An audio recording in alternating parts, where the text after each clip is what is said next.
Pariska Azahra, and I'm from Tatrus Bahasa Inggris Study Program. Today, I will present my mind map about EFL curriculum design by ESP Nation and John Chelister. This mind map clearly shows three main aspects. The first, the core components of a curriculum. The second, how these components connect in a dynamic cycles. And the last one, the essential principle guiding its design. At the heart of our discussion is Nation and Maturity Framework for EFL curriculum design. They emphasize that designing a curriculum is of not a linear process, but rather a dynamic and continuous cycle. The first, environment analysis. This means understanding the teaching context. We look at the learners, their age, interests, the teacher, their training, experience, and the situation itself, including time availability, resources, and institutional issues. The second, need analysis. Here, we identify what students truly need to learn. Nation highlights necessities what they must know, lacks what they don't know yet, and wants what students desire to learn. The third, principles. These are evidence-based guidelines rooted in research that inform our choice to ensure effective language learning. Following this foundation, we move into the production phase of the INES cycle, where the curriculum is actually developed and implemented. Here, goals are paramount. This stage involves setting clear goals, our main aims for the course, and selecting the content, which includes specific vocabulary, grammar, and skills. We also consider the sequencing of this content and the types of activities that align with these goals. Next, format and presentations refers to how the content is delivered in class. This includes the lesson format, the structure of a lesson, and the specific teaching methods or activities used. Then, monitoring and assessment. Monitoring is observing students during activities, while assessment measures their learning outcomes.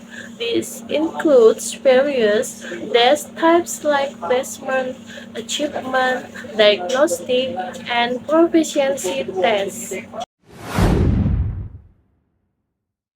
Finally, evaluation.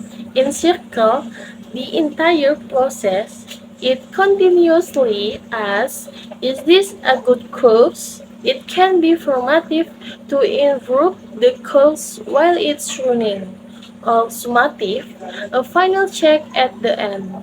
Evaluation is crucial as it improves and readjusts the curriculum, feeding back into the initial stakes to ensure continuous engagement. Beyond the course cycles, Nation and Maturity provide a set of important principles that guide effective EFL curriculum design. These are grouped into three main categories. For content and sequencing, We have principles like frequency, focusing on common language items, strategies and autonomy, teaching students how to learn independently, speech retrieval, regular review, language system, emphasizing general rules. Keep moving forward, gradual progress, teachability considering natural learning order.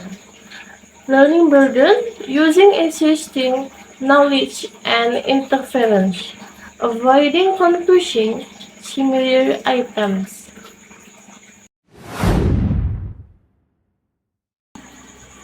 Next, for format and presentation. Key principles include motivation, making learning engaging, both strengths, balancing input, output, language focus, and fluency. Comprehensible input, providing easy to understand materials. Fluency, practicing for speed. Output, encouraging speaking and writing. Deliberate learning, focused study. Time on task, maximizing active learning time. Depth of processing, thinking deeply. Integrative motivation, fostering positive attitudes and learning style, accommodating different learner preferences. Finally, for monitoring and assessment, the main principles are ongoing needs and environment analysis, continuously checking students and context, and feedback providing constructive comments for improvement.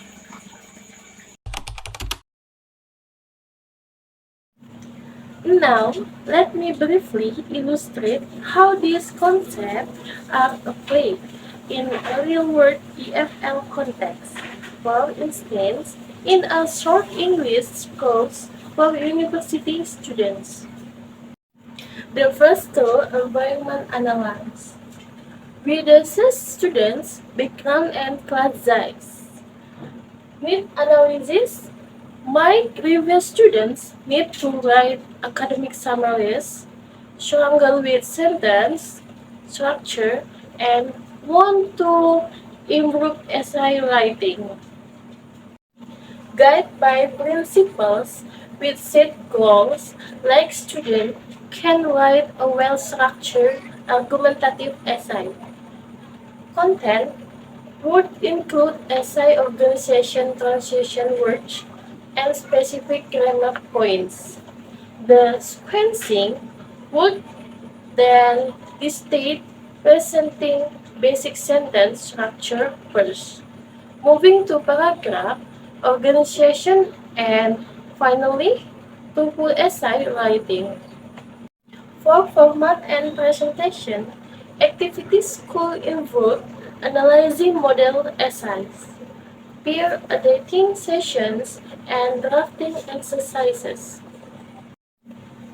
Monitoring involves observing their writing process, and assessment would be a rubric score for their final essay. Finally, evaluation would review the course effectiveness, allowing us to improve and recast for future courses. Throughout this process, the four strengths principle is key.